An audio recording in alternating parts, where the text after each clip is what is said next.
રાપર આઈસીડીએસમાં ફરજ બજાવતી 28 વર્કર અને કાર્યકર બહેનોને નિવૃત્તિ ગ્રેજ્યુએટીના ચેક વિતરણ કરવામાં આવ્યા.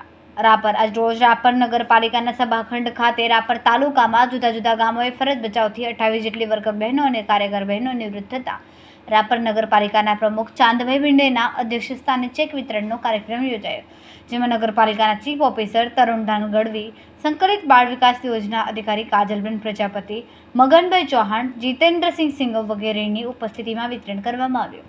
સીડીપીઓ કાજલબેન પ્રજાપતિએ જણાવ્યું કે રાપર તાલુકામાં આઈસીડીએસમાં ફરજ બજાવતા 28 બહેનોને નિવૃત્તિ થતાં ગ્રેજ્યુએટીની રકમના ચેક આપવામાં આવ્યા હતા. ઉપરાંત નિવૃત્ત બહેનોને નિવૃત્તિ શુભેચ્છાઓ પાઠવી હતી અને મહેશ સુતાર, નિલેશ પંડિત, હરેશ સુતાર વગેરે ઉપસ્થિત રહ્યા હતા.